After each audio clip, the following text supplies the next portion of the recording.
அவர் ஹிந்து தான். அந்த ஆண்டு வந்து அக்டோபர் 14ஆம் தேதி வந்து புத்த மதத்துக்கு மாறிடுறாரு. புத்த மதத்தை பார்த்து ரொம்பவே மயங்கி அதுக்கு மாறிடுறாரு. அந்த அகிம்சை எல்லாம் அவருக்கு ரொம்ப பிடிச்சு அவர் மாறினது மட்டுமில்லை, அவருடைய மனைவி, அவருடைய ஃபாலோவர் 380,000 380,000 பீப்புள் எல்லாரும் புத்த மதத்துக்கு மாறிடுறாங்க.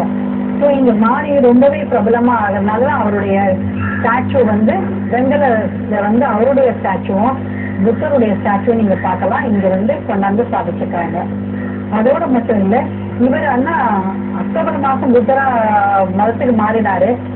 அதே வருஷம் 1956 டிசம்பர் மாசம் இவர் காலமாயிட்டாரு.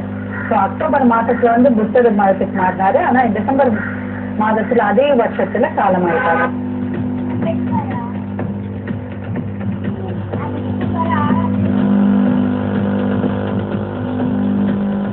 இங்க வந்து தீட்ச பூமி வந்து புத்தர் கோவில்.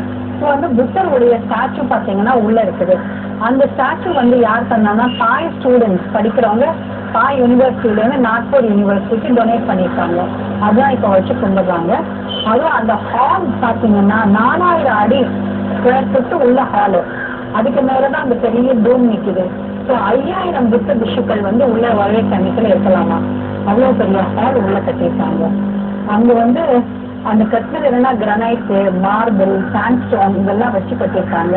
ரொம்ப பிரமாதமா இது ரெனோவேஷன்லாம் பண்ணி நம்ம பிரசிடென்ட் ஆஃப் இந்தியா அந்த காலத்து பிரசிடென்ட் 2001 நாராயணன் அவர் வந்து திறந்து வச்சிருக்காரு ஸ்டாச்சுவெல்லாம். ஸோ தீட்சபூமி கட்டினதுக்கு அப்புறம் ஆயிரக்கணக்கான பக்தர்கள் இங்க வராங்க. இது ஒரு பெரிய பில்கிரிமேஜ் சென்டர் ஆயிடுச்சு. இதுக்கு பக்கத்துலேயே பார்த்தீங்கன்னா ஒரு போதி மரம், பியூட்டிஃபுல்லா பெரிய மரம். இந்த போதி மரம் வந்து ஸ்ரீலங்கா அனுராதபுரத்துலேருந்து எடுத்துன்னு வந்தது.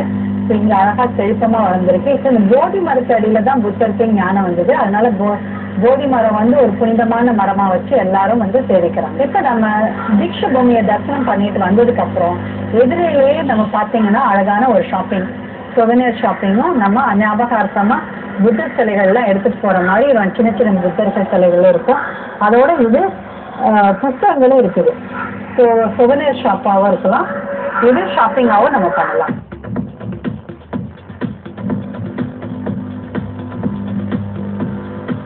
இப்போ நாக்பூர்லேருந்து 11 கிலோமீட்டர் தூரத்தில் போனோம்னா நவகான் பேர்ட் சாங்சுரி, பறவைகள் சரணாலயம், அங்கே போய் நம்ம வந்து பார்க்கணும்னா அழகாக ஒரு பிக்னிக் ஸ்பாட்டு அங்கே போய் பார்க்கலாம்.